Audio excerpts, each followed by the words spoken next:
You are no longer securing static servers sitting quietly in a data center. You are securing dynamic, ephemeral, cloud-native systems, containers that spin up and down in seconds, Kubernetes clusters orchestrating workloads across nodes, APIs exposing business logic to partners and customers across the internet. In cloud-native environments, the attack surface expands dramatically. Speed increases, complexity increases, dependency chains grow longer. If you are a leader or architect, you must understand that cloud-native DevSecOps is not just an extension of traditional DevSecOps. It introduces new architectural realities and new security responsibilities. This lecture will help you understand what good looks like when securing containers, Kubernetes, APIs, and cloud environments, particularly in the context of shared responsibility and runtime risk. Cloud-native systems are built on containers, orchestration platforms such as Kubernetes, microservices, APIs, managed cloud services, infrastructure as code. These systems are designed for elasticity and rapid deployment. But elasticity also means that traditional perimeter-based security becomes ineffective. You cannot rely on static firewalls when workloads are constantly changing. As a leader, you must demand that security architecture evolves alongside architecture design.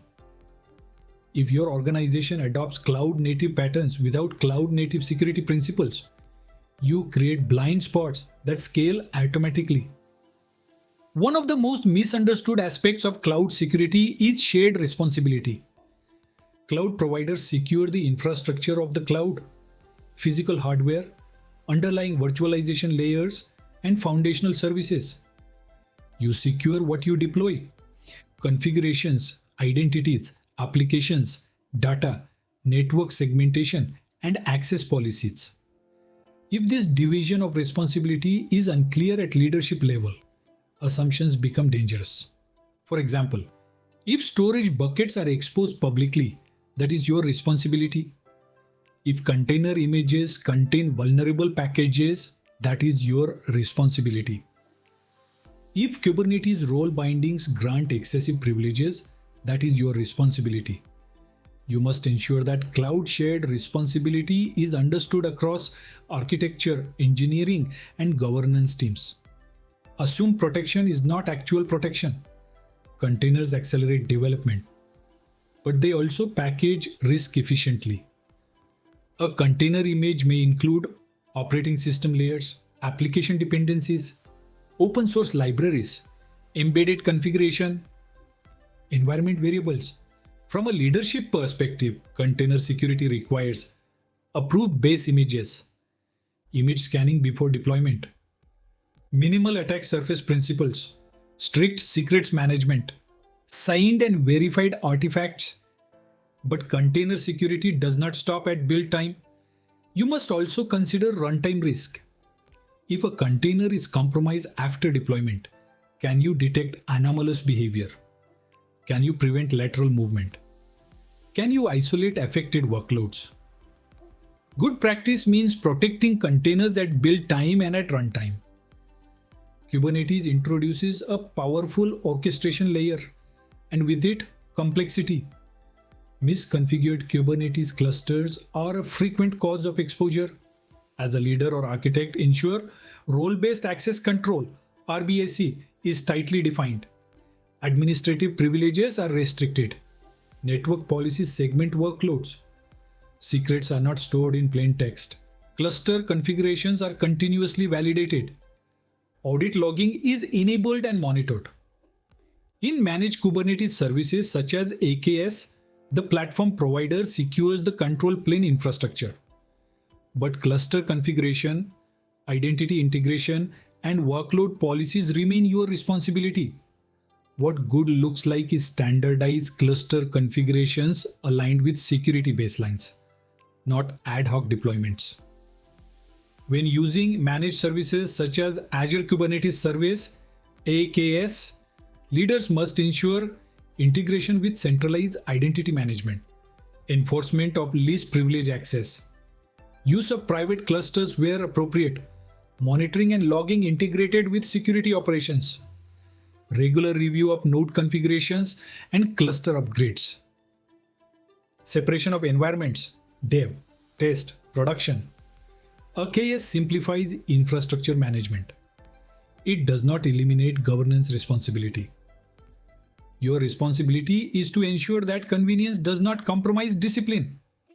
In cloud-native architectures, APIs are often the primary interface between systems. KPIs expose business logic, customer data, and backend services. If API security is weak, attackers can enumerate endpoints, exploit injection vulnerabilities, abuse authentication flaws, exfiltrate sensitive data, disrupt services. As a leader, demand strong authentication mechanisms, authorization checks at every layer, input validation and rate limiting, centralized API gateway enforcement, monitoring for anomalous API behavior. APIs should not be treated as internal conveniences. They are digital storefronts. Protect them accordingly. Build time validation is essential, but runtime threats remain. Containers may be exploited through zero-day vulnerabilities. Kubernetes pods may be targeted for privilege escalation. APIs may be abused in unexpected patterns. Runtime security requires behavioral monitoring, intrusion detection at container level, network traffic analysis, detection of suspicious privilege usage, alerting integrated with security operations. You must ensure that runtime telemetry feeds into your SOC. Security does not end at deployment. It continues throughout execution. In cloud-native systems, identity becomes the new perimeter. Every container, service account, API call, and microservice interaction relies on identity. Weak identity governance leads to excessive permissions, credential leakage, lateral movement opportunities, privilege escalation risks. You must demand strong authentication mechanisms. Manage identities for workloads, short-lived credentials where possible, continuous monitoring of privilege usage, centralized identity governance. If identity is not tightly controlled, microservices architectures become fragile ecosystems. Cloud-native systems require rethinking network security. Traditional flat networks create excessive exposure. You should require network segmentation between services, deny by default network policies, mutual TLAs where appropriate, explicit trust boundaries. Zero trust is not a marketing slogan. It is an architectural discipline. Every service interaction should be authenticated and authorized. Implicit trust is an invitation for compromise. Cloud-native environments generate massive telemetry, logs from containers, events from Kubernetes, API calls, network traffic, identity events. Good practice requires centralized logging, retention aligned with compliance requirements, correlation across environments, real-time alerting for suspicious patterns. As a leader, ensure that telemetry is not merely collected, but analyzed and acted upon. Data without visibility is wasted investment. If your organization aligns with frameworks such as PSPAP, ISO 27001, or ASSOCI, cloud-native deployments must support those obligations. That includes documented configurations, change management traceability, access control enforcement, incident response readiness, evidence generation for audits. DevSecOps in cloud-native environments must integrate governance, not bypass it. Automation should produce compliance artifacts automatically. Cloud-native teams often prioritize agility. Your responsibility is to ensure that agility does not erode governance. You must communicate clearly. Security guardrails are not obstacles. Standardized patterns enable safe innovation. Automated controls reduce friction. Architecture standards protect teams from costly rework. When teams understand that secure architecture protects velocity, resistance decreases. Leadership messaging shapes adoption.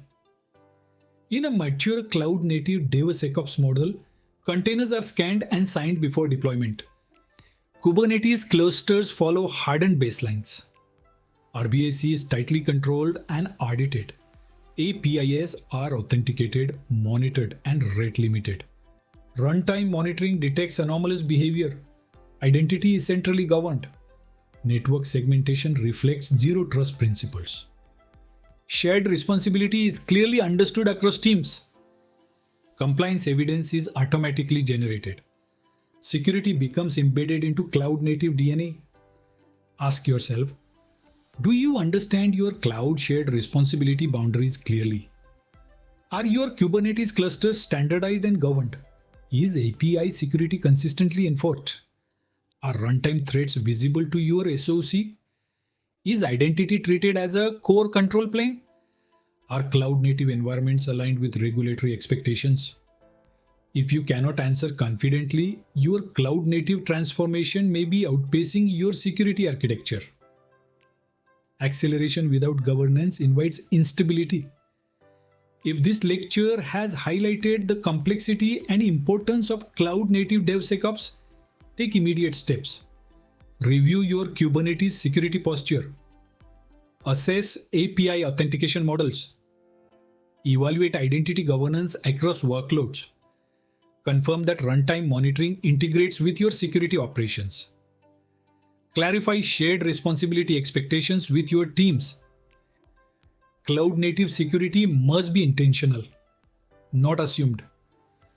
If you found value in this session, subscribe to the DevSecOps for Leaders playlist, like this video so it reaches more leaders and architects, and share your thoughts in the comments. What cloud-native security challenges are you encountering in your organization? In the next lecture, you will explore how to measure DevSecOps success through meaningful KPIs and security metrics that matter at executive level.